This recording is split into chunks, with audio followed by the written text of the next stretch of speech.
तो आज हम लोग कैलकुलस का जो बेसिक्स होता है, यानी कैलकुलस के बगैर फिज़िक्स कंप्लीट है ही नहीं, कह सकते हैं फिज़िक्स अधूरी है। अगर आपने कैलकुलस नहीं पढ़ी है तो आप फिज़िक्स को अच्छे से समझ ही नहीं सकते हैं, बल्कि 11th-12th में तो उसके बगैर काम ही नहीं चलना है। तो कुछ बेसिक्स हम लोगों ने, जैसे सिलेबस हमारा काफ़ी आगे चल रहा है और सीबीएसई में तो जैसे कंप्लीट ही कर लिया हमने, और आईसीएसई में भी टर्म 1 का कंप्लीट हो चुका है ऑलरेडी और रिवीजन भी चल रहा है। तो हम लोग ये टाइम वीक में एक बार या 2 बार निकाल सकते हैं कि जब हम थोड़ा एडवांस लेवल की चीज़ें जो हमें 11th में काम आनी हैं उनको थोड़ा उसके बेसिक्स को क्लियर करते हुए चलें, ताकि जब हम 11th में पहुँचे तो हमें एडवांटेज हो पहले से। वहाँ पे जो बेसिक मैथमेटिकल टूल पढ़ाए जाते हैं आपको, वो जब आपको पढ़ाए जा रहे होंगे ना, तो वो रिवीजन का काम करेंगे खाली आपके लिए, क्योंकि उसके बेसिक्स आपने अभी कवर कर लिए होंगे पहले ही। ये एडवांटेज हमारे पास सिर्फ इसीलिए है क्योंकि हमारा सिलेबस काफ़ी आगे चल रहा है, ठीक है, अदरवाइज़ हम नहीं कर पाते। तो ये सोचा है कि आपको वीक में 1 या 2 क्लासेस अगर इसकी मिलती रहेंगी तो आपका जो मैथमेटिकल पोर्शन है, जो मैथ्स फिज़िक्स में यूज़ होती है और जहाँ जहाँ पे यूज़ होती है, वो सारा बेसिक्स हम आपको 10th में ही करा देते हैं। और उसमें जो भी आपके डाउट्स वगैरह होंगे वो भी आप आसानी से क्लियर कर लेंगे अभी, ताकि अब जब आप 11th में जाएँ तो वहाँ पे आपका 11th बहुत अच्छा निकलेगा फिज़िक्स में खासकर, ठीक है। मैथ्स में जो मैथ्स का पोर्शन पढ़ाया जाएगा वो एक अलग चीज़ है, वो तो आप पढ़ेंगे ही, लेकिन मैथ्स में जो पढ़ाया जाता है उसमें फ़िज़िक्स को ध्यान में रखते हुए नहीं पढ़ाया जाता है।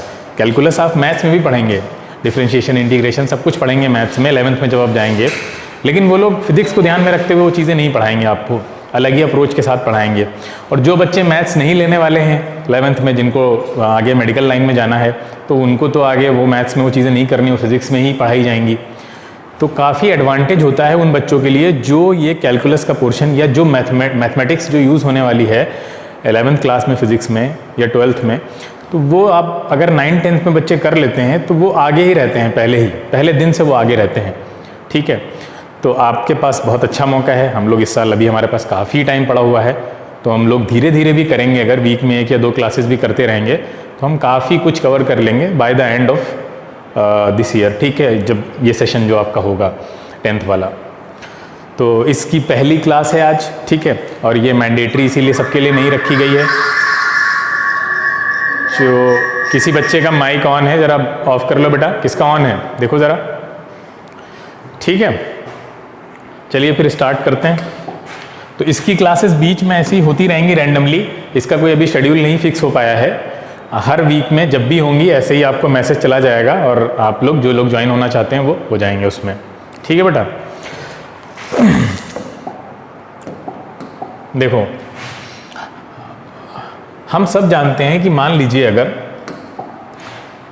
एक हाइट से अगर हम किसी चीज़ को नीचे गिराते हैं, सपोज करिए ये एक क्लिफ है और इस क्लिफ से हम एक बॉल को नीचे गिरा रहे हैं, तो बॉल को जब हम नीचे गिरा रहे हैं तो किस फॉर्मूले से हम उसका डिस्प्लेसमेंट निकालते हैं बताओ ज़रा। हम लोग अभी हमने मोशन पे काफ़ी सी वीडियोस किए थे, काफ़ी लेक्चर किए हैं, बताओ ज़रा किस फॉर्मूले से निकालते हैं। यहाँ से ये बॉल नीचे आ रही है, ये ऐसे आना ही है इसको नीचे, ठीक है। तो हम सब जानते हैं कौन सा फॉर्मूला, जैसे कि अभी बताया, हाँ, S = UT + ½ AT²। ध्यान से सभी बच्चे सुने, बिल्कुल बेसिक, बिल्कुल स्क्रैच से हम आपको बता रहे हैं कैसे यूज़, कैलकुलस का यूज़ आया कैसे, आखिर कैलकुलस क्यों आई, फिज़िक्स में क्यों उसको हम इतनी मैथ्स यूज़ करते हैं। तो ध्यान से देखो, ये बॉल यहाँ पे था। अच्छा, जब ये बॉल यहाँ पे था, मान लीजिए टाइम हम इधर लिख रहे हैं और डिस्प्लेसमेंट इधर लिख रहे हैं, तो जब ये यहाँ पे था, अपनी पोजीशन पे था, मान लो ये A पोजीशन है, A पोजीशन पे इसका टाइम कितना होगा बेटा, 0 होगा। अच्छा, डिस्प्लेसमेंट कितना होगा, वो भी 0 होगा उस पॉइंट पे, क्योंकि रेफरेंस पॉइंट तो वही बना रहे हैं ना, तो वहाँ पे तो डिस्प्लेसमेंट 0 होगा। अच्छा, फिर उसके बाद हम यहाँ पे 1 सेकेंड मान लेते हैं इसको, ये 2 सेकेंड मान लेते हैं और ये मान लेते हैं 3 सेकेंड। ये A से अगर हम आपसे पूछें कि जो फ्री फॉल, अभी फ्री फॉल कर रहा होगा ना, ये तो कंफर्म है ना, यहाँ से जब नीचे गिर रहा है, हाँ, फ्री फॉल में फ्री फॉल की जनरल डिस्प्लेसमेंट की इक्वेशन क्या बनेगी, सब बच्चे बना लेंगे, बताओ जरा। और जहाँ पे, हाँ बिल्कुल, s इज इक्वल टू ये 0 हो जाएगा प्लस हाफ, और नीचे गिर रहा है तो g ले लेते हैं यहाँ पे, है ना। तो देखा जाए तो ये हाफ GT स्क्वायर बनती है, ये सबको पता है ना। अच्छा, अगर हम और अपनी कन्वीनियंस के लिए g को उठा के हम 10 ले लेते हैं यहाँ पे, तो क्या बन जाएगी हमारे पास फाइनली इक्वेशन 5t स्क्वायर। बस ठीक है, सब लोग ध्यान रखें इसका, इसी से हम आगे चलेंगे। ये जनरल इक्वेशन है। जनरल इक्वेशन का मतलब ये होता है कि आप इसमें t की वैल्यूज को पुट करते चले जाइए, करस्पॉन्डिंगली आपको क्या मिलता चला जाएगा, हर एक पॉइंट का डिस्प्लेसमेंट मिलता चला जाएगा, है ना भाई। अगर आप ये पता करना चाहते हैं कि बताएं t is equal to 1 second में कितना डिस्प्लेसमेंट हुआ। अच्छा, आपको ये पता है ना, जो डिस्प्लेसमेंट होता है वो किसी पर्टिकुलर पॉइंट का नहीं होता है, बल्कि दो पॉइंट के बीच का डिफरेंस होता है ना। ये तो क्लियर है। तो अगर हम यहाँ से ये कहें कि बताइए ये यहाँ से यहाँ कितना फॉल किया, यानी ये t is equal to 1 second में कितना फॉल किया, तो t is equal to 1 second नहीं, बल्कि उसको बोला जाएगा 0 to 1 सेकेंड के ड्यूरेशन में, है ना। 0 to 1 सेकेंड की ड्यूरेशन में कितना फॉल हुआ, तो कितना फॉल हुआ, अगर हम S1 निकालें तो कितना आएगा, बताओ जरा, ये वाली लेंथ कितनी आएगी 5, और t की जगह पे 1 रख दीजिए आप, तो कितना आ जाएगा 5 मीटर। तो इसका मतलब ये A से यहाँ तक इस B पॉइंट तक कितना फॉल कर गया, 5 मीटर। ये 5 मीटर है, क्लियर है इतना। अच्छा, इसी तरह से अगर हम A से नीचे आते हैं, बताइए 2 सेकंड में कितना फॉल किया होगा, तो S2 कितना आएगा, S2 5 इंटू टी स्क्वायर को 2 रख दीजिए, तो कितना आ जाएगा 20। तो ये 20 मीटर हो गया। सिमिलरली ये कितना हो जाएगा S3 कितना हो जाएगा 45। S3 आ गया 45। चलो इसका एक ग्राफ भी बना लेते हैं साथ साथ यहाँ पे। हाँ बेटा, कोई डाउट? 45 कैसे आया? यहाँ पे 3 रखिए, 3 3 is 9, 9 5 is 45, t is equal to 3। हाँ, तो ये आपका ग्राफ बना लेते हैं। ग्राफ में हम यहाँ रख देते हैं टाइम, और टाइम को हम सेकंड में ले रहे हैं। ये 0 हो गया आपका, ये यहाँ पे, हाँ ये हो गया 1 सेकेंड, ये हो गया 2 सेकेंड, ये हो गया 3 सेकेंड। इधर हम डिस्प्लेसमेंट ले लेते हैं, तो इसको किनारे कैसे करें, अच्छा ठीक,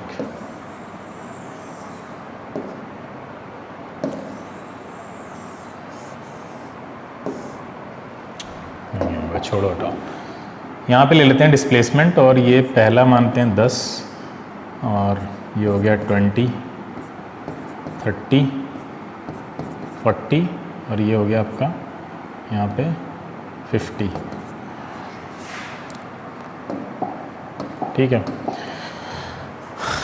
अब देखिए पहले 0 to 1 के बीच में कितना है, 5 है ना, बोलिए 0 to 1 के बीच में कितना चला है, 5 चला है। ये आपका डिस्प्लेसमेंट है, और ये हो गया टाइम। चलिए अभी इसका काम होगा, आगे यूज़ करेंगे।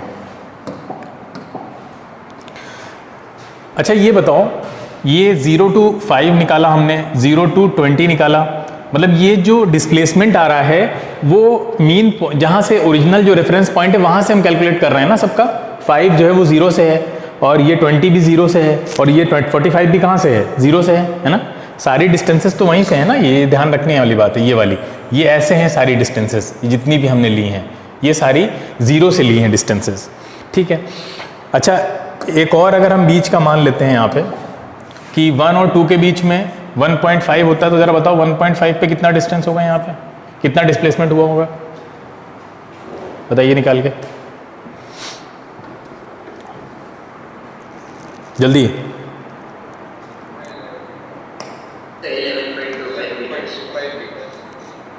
11.25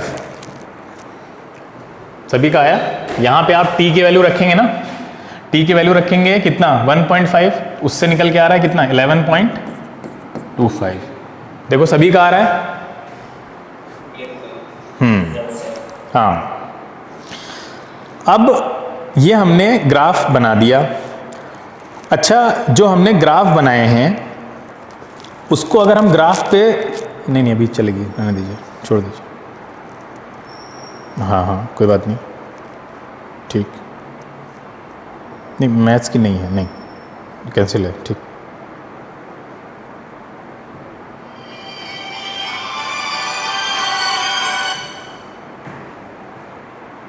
ठीक है, ठीक।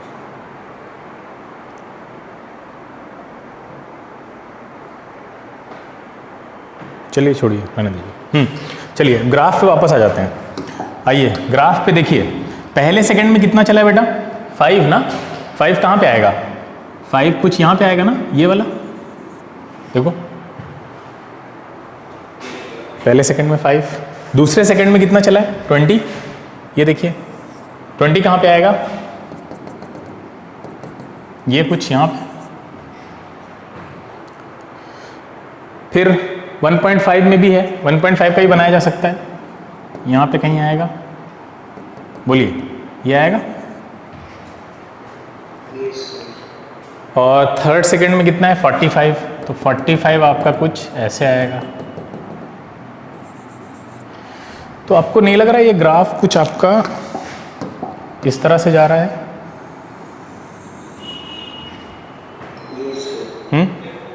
बोलो, क्लियर है? अच्छा सबसे पहले ये बताओ, ये डिस्प्लेसमेंट टाइम ग्राफ है ना, बोलो। और डिस्प्लेसमेंट टाइम ग्राफ में ये स्लोप क्या देता है? हाँ हाँ, वेलोसिटी देता है। अच्छा अगर हम ग्राफ से हट के वेलोसिटीज़ को कैलकुलेट करना चाहें तो हम कैसे करेंगे? देखिए ध्यान से, हम वेलोसिटी कैसे कैलकुलेट करेंगे? हम थोड़ा मिटा देते हैं इसके लिए।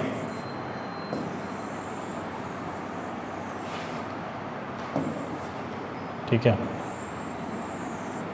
हाँ। वेलोसिटी अगर हमको कैलकुलेट करना है तो ज़रा बताइए हमको 0 to 1 के बीच में कैसे कैलकुलेट करें? वेलोसिटी का फॉर्मूला सबको पता है क्या होता है? क्या होता है? Displacement divided by time. Time लिखें या डेल्टा टी लिखें? टाइम होता है या चेंज इन टाइम होता है? टाइम इंटरवल होता है। डिस्प्लेसमेंट को टाइम इंटरवल से डिवाइड करते हैं या टाइम से करते हैं खाली? अरे इतनी बेसिक सी बात। अच्छा डिस्प्लेसमेंट क्या है? चेंज इन डिस्टेंस है ना, डिस्टेंस में जो चेंज आया उसी को डिस्प्लेसमेंट बोलते हैं। तो चेंज, जब डिस्प्लेसमेंट में चेंज हो रहा है तो टाइम में चेंज नहीं होगा? बोलो, जो ऑब्वियस सी बात है। तो इसका मतलब ये है कि अगर हम वेलोसिटी निकालना चाहते हैं तो वो भी उसके लिए हमें कितने टाइम पते होने चाहिए मिनिमम? 2। क्या 2 से कम में वेलोसिटी निकाली जा सकती है? 2 से कम में चेंज ही नहीं मिलेगा, है ना? 2 से कम में चेंज कहाँ मिलेगा? चेंज के लिए there has to be 2 time at least, ठीक है? अब क्या चीज? क्या v equal to g t? किससे निकाल सकते हैं? तो वहां t जो होता है वो टाइम इंटरवल होता है, पता है? तो फिर कैसे निकाल दोगे? वहां भी तो 2 टाइम चाहिए ना। अब देखिए यहाँ पे आपको वेलोसिटी निकालनी है, तो सबसे पहले हम चलो 0 to 3 सेकंड निकालें तो कितनी आएगी बताओ जरा? 0 to 3 सेकंड के बीच की वेलोसिटी बताओ। v1 मान लेते हैं, चलो कितनी आएगी? 0 to 3 सेकंड के बीच का डिस्प्लेसमेंट कितना होगा? 45 माइनस 0 है ना, तो 45 हो जाएगा। और टाइम कितना होगा बताइए? 3 माइनस 0, 3 सेकंड, यानी कितना हो जाएगा? 15। हाँ अब चलिए नेक्स्ट देखिए, 0 to 2 बताइए कितना आएगा? 0 to 2 डिस्प्लेसमेंट 10 और नीचे 2, कितनी आ गई? सही किया? 10 कहाँ से आएगा? हाँ कितना होगा? 20 माइनस 0 यानी 20 तो हुआ, ये हो गया 10 मीटर पर सेकेंड। सही है? हाँ सही है, 10 मीटर पर सेकेंड निकाल लिया हमने। अच्छा 1 और 2 के बीच में निकालो तो कितनी आएगी?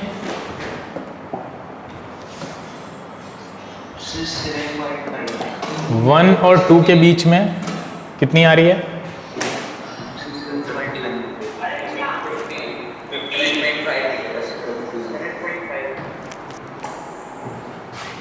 1 और 2 के बीच में 15 ना, ऊपर लिख देते हैं पहले।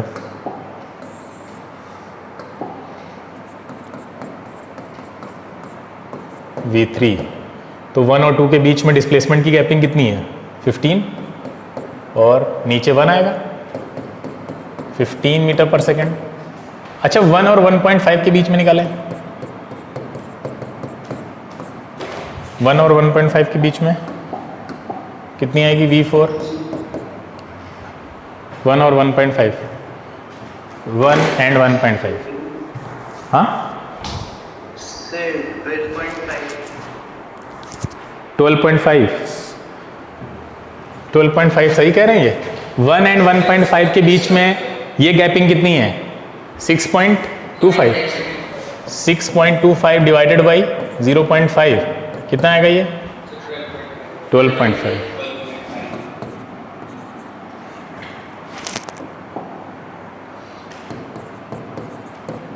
अब एक चीज़ देखो तुम लोग, हमने जो पहली वेलोसिटी निकाली थी, ठीक है, उसके बाद फिर निकाली वेलोसिटी। जैसे जैसे हम वेलोसिटीज़ में 1 के करीब जा रहे हैं वेलोसिटी में चेंज दिख रहा है। देखो पहले वेलोसिटी आई थी पूरी जर्नी की 15 ना, पूरी जर्नी की है ना ये 3 सेकंड तक की 15 मीटर पर सेकंड। उसके बाद हम और करीब पहुंचे 0 to 2 के बीच में तो वो 10 मीटर पर सेकंड हो रही है। और करीब जा रहे हैं 1 के, V3 निकाली हमने, वो 15 मीटर पर सेकंड है। और करीब जा रहे हैं 12 मीटर पर सेकंड है। ये जो सारी वेलोसिटीज़ आपको दिख रही हैं ये क्या हैं, एवरेज वेलोसिटीज़ हैं, बोलो हैं क्या हैं ये, एवरेज वेलोसिटी है या नहीं है, हाँ एवरेज है भाई। एवरेज ऐसे ही तो लेते हैं हम लोग, एवरेज में क्या लेते हैं टोटल डिस्प्लेसमेंट, यानी आप इनिशियल पोजीशन पे कहाँ थे और फाइनली कहाँ पहुँचे उसके बीच का डिफरेंस टोटल डिस्प्लेसमेंट दे देता है। इनिशियली आप कितने बजे स्टार्ट किया था आपने और फाइनली जहाँ पहुँचे वो कितना टाइम हो गया उसके बीच का डिफरेंस, टाइम डिफरेंस और डिस्टेंस का डिफरेंस, उसको डिवाइड कर देते हैं वेलोसिटी निकालने में। यही करते हैं ना, बताइए वेलोसिटी कैसे निकालते हैं। वेलोसिटी में 2 पॉइंट का डिस्प्लेसमेंट कितना लिया आपने और उस डिस्प्लेसमेंट होने में कितना टाइम लगा आपको, कितना टाइम इंटरवल में आपने किया। उस टाइम इंटरवल को आप कितना भी ले सकते हैं, छोटा ले लीजिए बड़ा ले लीजिए, लेकिन वो क्या कहलाएगा, एवरेज वेलोसिटी निकाल रहे हैं ना। लेकिन आप ये बताइए कि अगर हम किसी एक पर्टिकुलर पॉइंट की वेलोसिटी आप अगर निकालना चाहते हैं, सपोज करिए हम यहां की वेलोसिटी निकालना चाहते हैं 1 की, यहां की ये 5 मीटर की, क्या निकाल सकते हैं, क्यों क्यों क्यों नहीं निकाल सकते, रीजन क्या है। एक एक लोग एक एक बेटा एक बच्चा है बोले, हाँ बोलिए।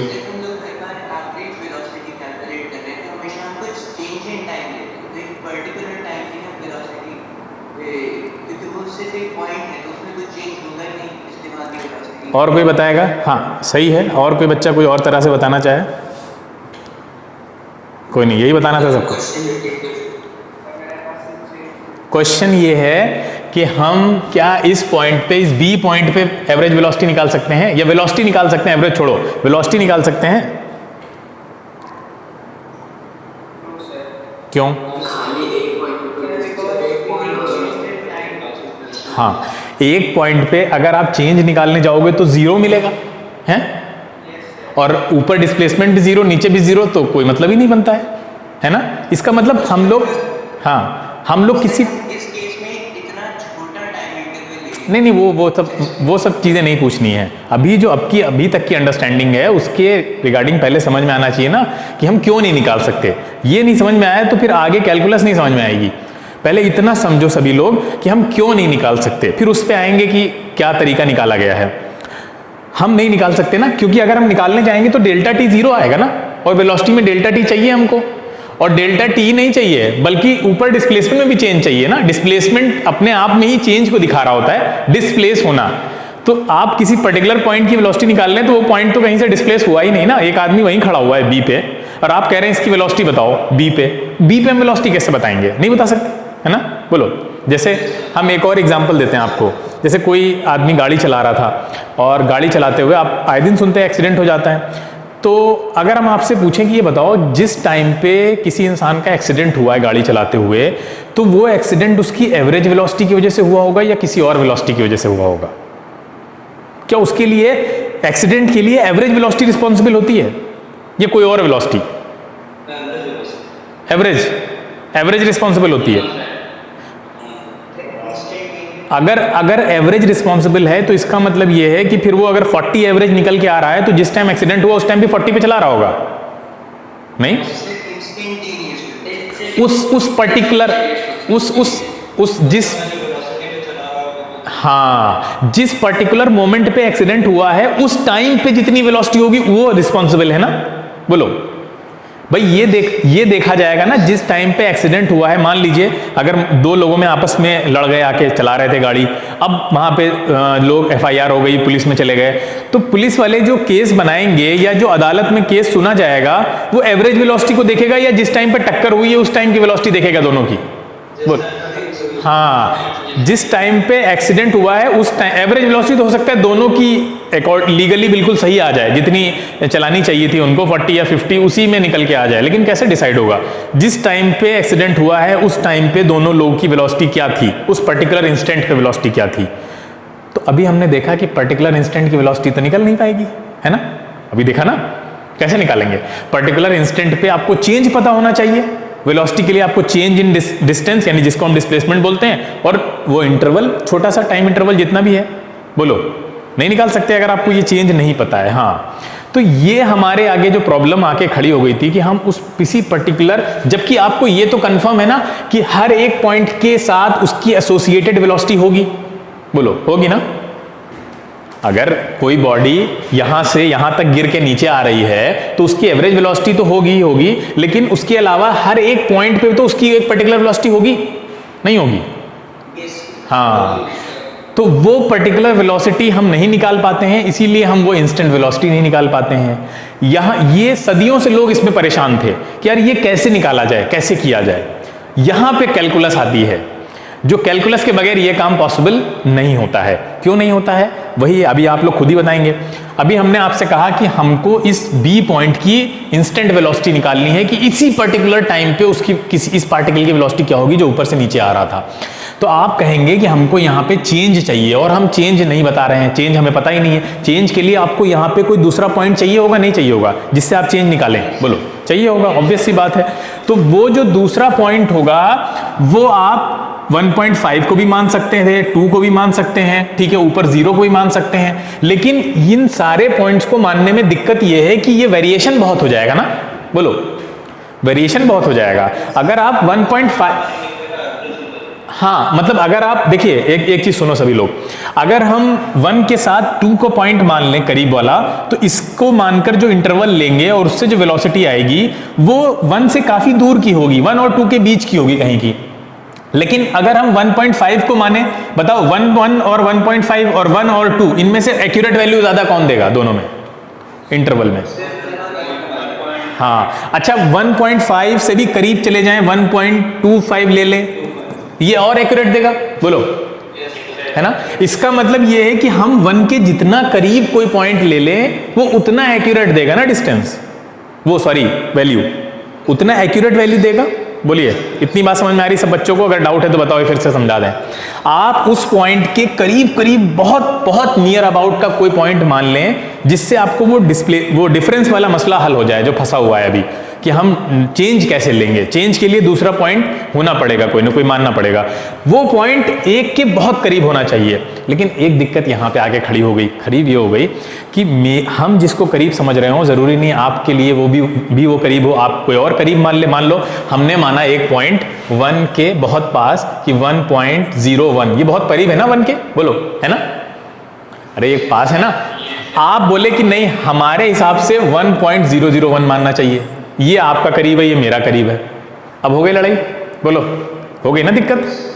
भाई ऐसे तो दुनिया में इस मसले पे एग्रीमेंट बनेगा ही नहीं। कोई कहेगा नहीं मेरे हिसाब से ये होना चाहिए, और यही नहीं है, 1 के करीब एक और पॉइंट भी है, कौन सा बताओ? 0.99, ये भी तो है ना भाई, ये भी करीब है। तो मतलब उसके करीब में ही इनफाइनाइट नंबर ऑफ पॉइंट्स आ रहे हैं, तो फिर कैसे माना जाए, कैसे एक ऐसा यूनिवर्सल रूल बनाया जाए जिसको सब मान लें। तो अब यहां पे क्या किया गया कि न्यूमेरिक वैल्यू को हम नहीं मानेंगे। हाँ, हमने कहा कि हम न्यूमेरिक वैल्यू नहीं मानेंगे, हम एक यूनिवर्सल फॉर्मूला बनाएंगे जिसके अंदर वैल्यू डालते जाओ और निकलते जाएगा अपना जो भी आपको चाहिए। जैसे कि ये एक जनरल फॉर्मूला बना है 5t² वाला, है ना, 5t² जनरल फॉर्मूला बन गया। अब g की वैल्यू तो सब मानते हैं कि भाई वो 10 या 9.8 मान सकते हैं। अब t की वैल्यू आप रखते चले जाइए, आपको उसके करस्पॉन्डिंगली क्या मिल जाएगा, डिस्प्लेसमेंट मिलता चला जाएगा। ऐसे ही हम इस प्रॉब्लम को सॉल्व करने के लिए भी कोई जनरलाइज्ड रूल अगर बना दें, ठीक है, कि वो एक पर्टिकुलर इंस्टेंट की वेलोसिटी निकालने के लिए जो हमको छोटा सा चेंज चाहिए, उसके लिए जो अगला छोटा सा पॉइंट आपको मानना है, वो ऐसा जनरल बना दें हम कि फिर उससे एक नया फॉर्मूला निकल आए इंस्टेंट वेलोसिटी का भी। जैसे फॉर्मूला इसका होता है ना, एवरेज वेलोसिटी का फॉर्मूला क्या होता है, displacement divided by time interval या टाइम। तो ऐसे ही अगर हम इंस्टेंट वेलोसिटी के लिए भी कोई फॉर्मूला डिराइव कर दें तो फिर ये झगड़ा खत्म हो जाएगा कि हमको कहां मानना है कहां नहीं मानना है। इसके लिए क्या किया गया वो हम देखते हैं। अब देखिए, इसके लिए सबसे पहला काम ये किया गया कि हमें क्या करना होगा। यहां पे देखिए, ध्यान से सभी लोग ध्यान से सुने। अब यहां पे आगे काफी इंपॉर्टेंट पॉइंट है। जैसे हमने यहां पे क्या लिया था, 0 लिया था और ये था 1 आपका, ठीक है। हमने क्या किया, और यहां पे दूसरी साइड पे क्या चल रहा था, आपकी डिस्टेंस चल रही थी। ये कितनी डिस्टेंस उसने कवर की है, यहां पे। अब हमने क्या किया कि हम इस पॉइंट पे, इस बी पॉइंट पे ये पता करना चाहते हैं, यहां सभी 0 है, एस भी 0 है, यहां टी भी 0 है। ये 1 सेकेंड में कि बी पॉइंट पे जो उसने यहां से यहां तक कितनी डिस्टेंस कवर की है, 5 मीटर की, है ना, 5 मीटर आया था।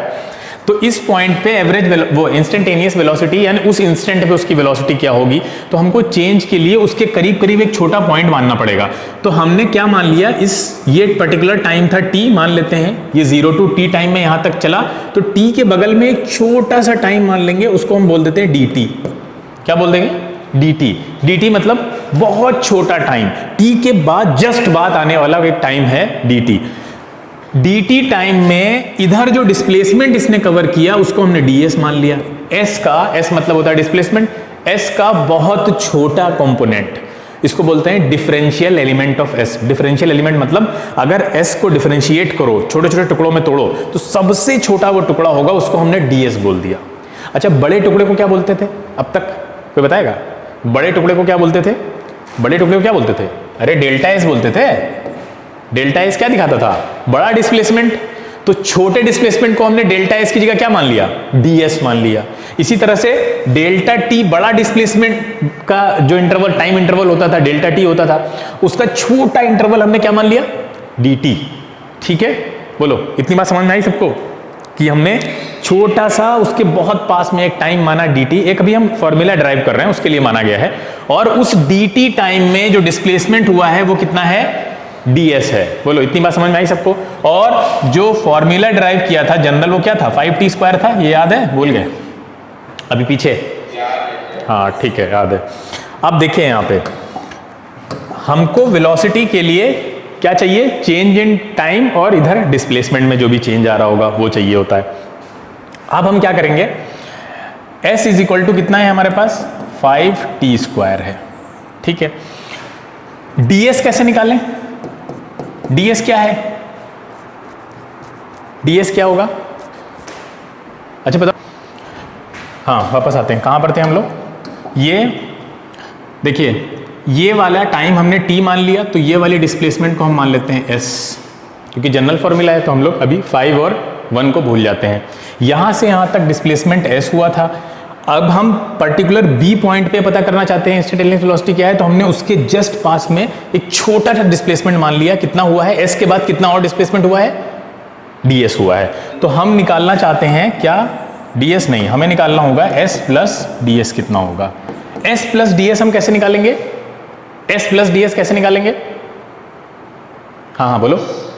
s प्लस ds के लिए हमें क्या चाहिए होगा, टाइम t में नहीं हुआ है ना s प्लस ds, हाँ, s प्लस ds जो हुआ है वो किस टाइम में हुआ है बेटा, t प्लस dt टाइम में ना। अरे ये पूरा टाइम कितना है, t प्लस dt, बोलो, यहां से यहां तक का पूरा टाइम कितना है, ये वाला, भाई ये वाला t है, यहां से यहां तक t है, और यहां से यहां तक कितना है, dt है, तो t प्लस dt, तो यहां पे कितना लिखेंगे हम, यहां पे t प्लस dt का होल स्क्वायर। चलो खोलते हैं स्क्वायर, कितना आएगा, ये 5 हो गया, ये हो गया t², ये कितना होगा 2 into T D T plus D T का होल स्क्वायर।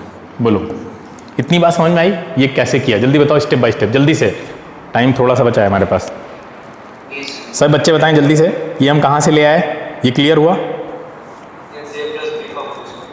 नहीं नहीं नहीं, ए प्लस बी का होल स्क्वायर तो क्लियर होगा। ये एस प्लस डी एस की जो वैल्यू रखी है ये क्लियर हुआ? हाँ, अब देखो ध्यान से सुनो, आपको पता है जो dt है वो बहुत छोटा है। बोलो dt बहुत छोटा है ना, बहुत छोटा टाइम माना है हमने। किसी छोटे टाइम का अगर स्क्वायर कर दे, टाइम ही नहीं किसी छोटी वैल्यू का स्क्वायर और छोटा हो जाता है। अरे यार 0.5 है, 0.5 वैसे ही छोटा है, स्क्वायर कर दो कितना हो जाएगा? 0.25 हो जाएगा, और छोटा हो गया है ना। तो छोटी वैल्यू का स्क्वायर और छोटा, यानी ये अल्टीमेटली इतना छोटा है कि इसमें क्या ही ऐड करेगा, इसको हम क्या कर लेंगे? जीरो मान लेंगे, इसको हम नेग्लेक्ट कर देते हैं। अब तुम्हारे दिमाग में एक सवाल उठना चाहिए कि यार इसको भी नेग्लेक्ट करो, है ना, वो भी तो छोटा है। कितने लोगों के दिमाग में सवाल उठ रहा है कि इसको भी नेग्लेक्ट करो? नहीं उठ रहा है, क्यों? नहीं नहीं, अगर मान लो, अगर नहीं, अगर मान लो ये चीज़ नहीं है कि 2 से मल्टीप्लाई हो रहा है। एक चीज़ ये समझो कि कोई छोटी वैल्यू अगर किसी बड़ी वैल्यू में ऐड होती है तो कोई बहुत सिग्निफिकेंट अमाउंट नहीं बनेगा, लेकिन अगर उस छोटी वैल्यू को बड़ी वैल्यू मल्टीप्लाई कर दिया जाए तो, जैसे मान लो, बहुत ध्यान से सुने सभी बच्चे इसको, 1 लाख है, 1 लाख में आप 0.5 मल्टीप्लाई करें और 1 लाख में आप 0.5 ऐड करें, किसको नेग्लेक्ट करना आसान है? ये वाला ना, इसको नेग्लेक्ट करना आसान है। इसको कहाँ नेग्लेक्ट कर दोगे? इसने तो उठा के पूरा अमाउंट 50,000 बना दिया है ना, आधा कर दिया है। तो छोटी वैल्यू जब किसी बड़ी वैल्यू में मल्टीप्लाई होती है तो बड़ा सिग्निफिकेंट चेंज आता है, लेकिन अगर उस वही वैल्यू को उसमें ऐड करो तो कोई सिग्निफिकेंट चेंज नहीं आता है। क्लियर है? अब बात समझ में आई? तो ये जो dt है इसको हम इसलिए नेग्लेक्ट कर रहे हैं क्योंकि इसका एडिशन कोई बहुत बड़ा चेंज नहीं लाएगा, लेकिन जो मल्टीप्लाई कर रहा है dt किसी भी वैल्यू में, वो फिर आप छोड़ नहीं सकते। बोलो क्लियर है इतनी बात? हाँ, अब देखिए यहाँ पे तो अल्टीमेटली ये क्या बन गया हमारे पास? ये बन गया 5t square plus 10t dt। इतनी बात समझ में आई? s प्लस, हमको तो क्या चाहिए? ds। तो ds कैसे आएगा? ds कैसे आएगा? s plus ds minus s, इससे आएगा ना। चेंज चाहिए ना हमको तो चेंज की जरूरत है, वेलोसिटी में चेंज चाहिए होता है। तो बताओ भाई कितना आ जाएगा? वैल्यू रख दो दोनों की वैल्यू हमारे पास है।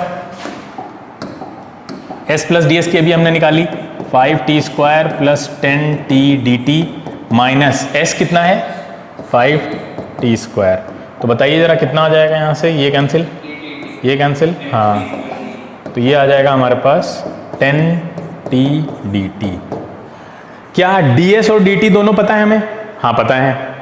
चलिए फिर इंस्टेंटेनियस वेलोसिटी निकालते हैं। तो v इज इक्वल टू क्या आ जाएगा? ds बाई dt, है ना, यही आएगा। हाँ, तो ds कितना है? ds है 10t dt और नीचे क्या आएगा? dt। क्या कैंसिल हो रहा है? dt कैंसिल हो गया। फाइनली इंस्टेंटेनियस वेलोसिटी कितने का फॉर्मूला क्या आ गया? 10t जनरल फॉर्मूला हमने निकाल लिया है। यहाँ पे आप t की वैल्यू डालते जाइए, हर एक पॉइंट की वेलोसिटी मिलती चली जाएगी आपको। जैसे कि पीछे वाले में हमने देखा था, पीछे क्या था। अब अगर हम आपसे पूछें बताइए यहाँ की वेलोसिटी कितनी होगी? बताओ भाई, 10t फॉर्मूला आ गया है, यहाँ की वेलोसिटी कितनी होगी? हाँ, हर एक 50 नहीं भाई, टाइम की वैल्यू डालोगे ना, टाइम की वैल्यू डालो ना, तो डिस्प्लेसमेंट 10, हाँ 10 मीटर पर सेकेंड। इसी तरह से यहाँ 1.5 की निकाल सकते हैं, बोलो कहीं की भी निकाल सकते हैं ना। हमें t की वैल्यू दे दीजिए आप, हम निकालते चले जाएंगे। बोलो इतनी बात समझ में आई? इतनी बात से बच्चों क्लियर हुई ये वाला कि हमने 10t तक कैसे पहुंचे? ये हमने जनरल फॉर्मूला निकाल लिया इंस्टेंटेनियस वेलोसिटी का।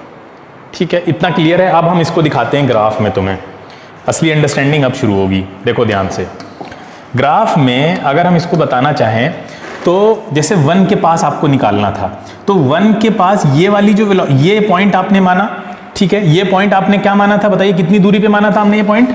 s डिस्टेंस पे ना, s डिस्टेंस पे माना था हमने पॉइंट ये। अरे ये पॉइंट क्या था, एस डिस्टेंस पे था यहाँ से, और इधर टाइम को कितना मान लिया था हमने, टी, बोलो टी टाइम माना था।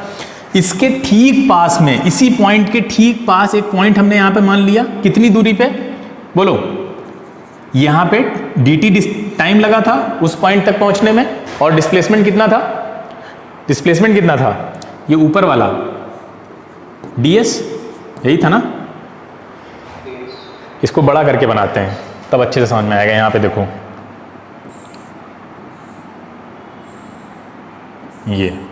ये टाइम t था, ये dt था, और ये वाली जो डिस्टेंस थी वो कितनी थी, s थी, है ना, ये वाली डिस्टेंस s थी, तो ये वाली छोटी डिस्टेंस कितनी हो गई थी, ds, और ये वाला टाइम कितना था नीचे वाला, dt।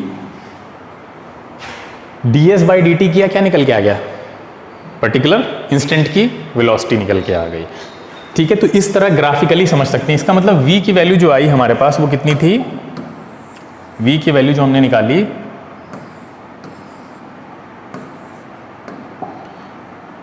वो थी ds बाई dt, यही थी ना, ds निकाला, dt को डिवाइड कर दिया। इसको क्या बोलते हैं, जो भी हमने आपको पूरा इतना ड्राइव करके समझाया, इसको कैसे बोलते हैं, इसको बोलते हैं कि s जो आया आपका, s यानी ds जिसको हम डिफरेंशियल एलिमेंट बोल रहे थे, इसको इस तरह भी बोलते हैं कि s को अगर आप t के रेस्पेक्ट में डिफरेंशिएट कर दें तो आपको इंस्टेंटेनियस वेलोसिटी मिल जाएगी। किस तरह बोलते हैं कि अगर आप s को, s क्या है, डिस्प्लेसमेंट है ना, डिस्प्लेसमेंट को अगर आप t के रेस्पेक्ट में डिफरेंशिएट कर दें तो आपको क्या मिल जाएगी, इंस्टेंटेनियस वेलोसिटी मिल जाएगी। जो काम अभी हमने पीछे डिराइव करके किया और हमें क्या मिला, हमें 10t मिला ना, कितना मिला था, 10t या 5t, 10t, हाँ 10t।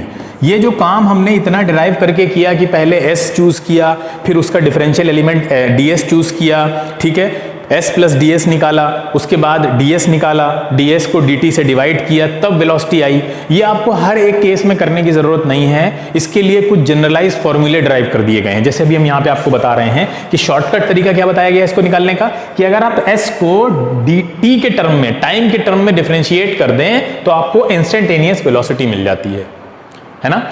अच्छा, जनरल इक्वेशन क्या थी हमारे पास पुरानी, ये थी ना, ये देखो ध्यान से, 5t स्क्वायर थी ना, बोलिए, जनरल इक्वेशन 5t स्क्वायर थी। 5t स्क्वायर से हम लोग लंबा चौड़ा मेथड फॉलो करते हुए कहां पहुंचे थे, 10t तक, ये तो याद है भाई, 10t तक यहीं से पहुंचे थे ना हम लोग। हाँ, अब इसको यहां तक पहुंचने का एक शॉर्टकट तरीका निकाला गया है, ठीक है, वो शॉर्टकट तरीका क्या है वो हम लोग अब देखते हैं।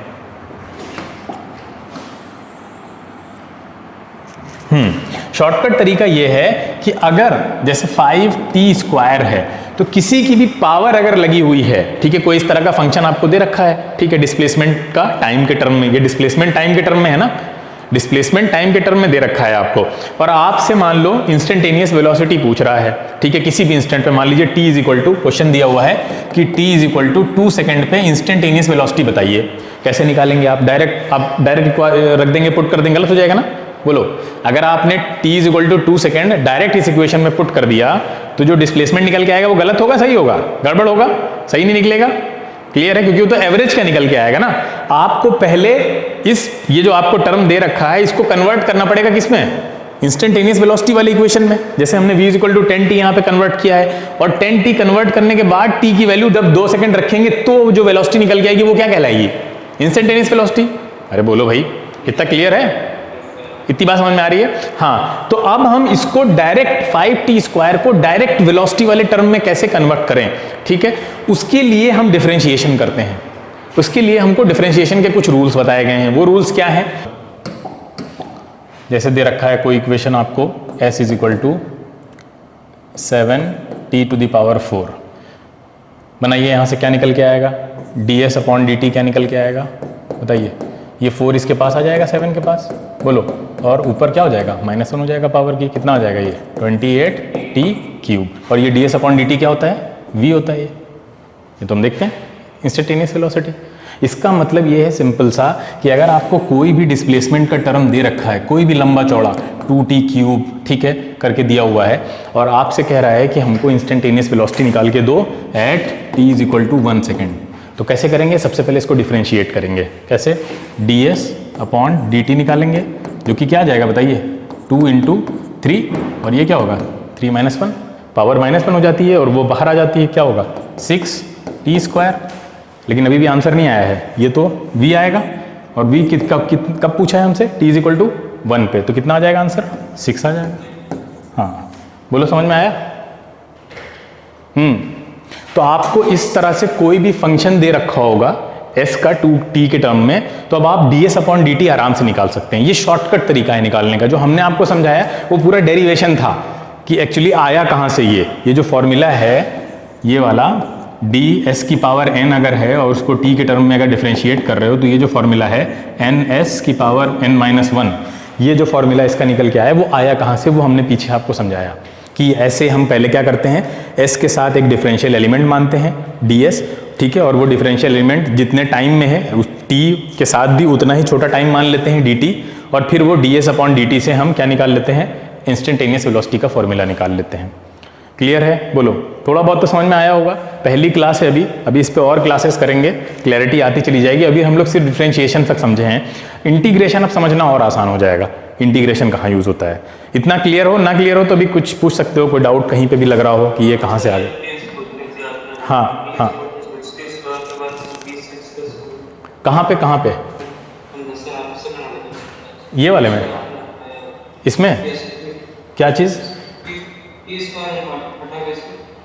t² हटा कैसे, t = 1 पे आपसे पूछा था इंस्टेंटेनियस वेलोसिटी, तो t की जगह 1 रख दिया हमने। t अच्छा t कोई ना कोई वैल्यू दी होगी ना भाई, कोई ना कोई वैल्यू भी तो पूछेगा। अगर इंस्टेंटेनियस वेलोसिटी पूछेगा तो आपसे फॉर्मूला ड्राइव करने के लिए तो बोलेगा नहीं, आपको क्या करेगा, आपसे कहेगा कि बताइए इस टाइम पे बताइए कितनी होगी। तो उसके लिए पहले ये इक्वेशन लानी जरूरी है। अगर आप नहीं लाएंगे तो आप गलती से एवरेज वेलोसिटी निकाल के दे देंगे आंसर में और वो गलत हो जाएगा, ठीक है। तो एवरेज और इंस्टेंटेनियस में यही डिफरेंस है सबसे बड़ा। बोलो और कोई डाउट। करने का मतलब क्या है, क्या करने का, हाँ डिफरेंशिएट करने का मतलब क्या है। डिफरेंशिएट करने का मतलब ये है कि हम उस छोटी जगह पे पहुंच रहे हैं। देखो यहाँ ध्यान से, ये देखिए ग्राफ में हम इस 1 के बहुत पास पहुंचना चाहते हैं, बहुत पास, ताकि हम ये बता सकें कि उस 1 पर एक्चुअल में वेलोसिटी कितनी रही होगी जब वो व्हीकल चल रहा होगा कहीं पे। जैसे हमने बताया ना, एक्सीडेंट हुआ तो एक्सीडेंट जिस पॉइंट पे वो, उस पॉइंट ऑफ टाइम पे कितनी वेलोसिटी रही होगी, वो निकालने के लिए हमें वहां पे चेंज इन टाइम और चेंज इन डिस्प्लेसमेंट पता होना चाहिए। नहीं, छोटा सा ही सही लेकिन पता होना चाहिए, तभी तो निकाल पाएंगे।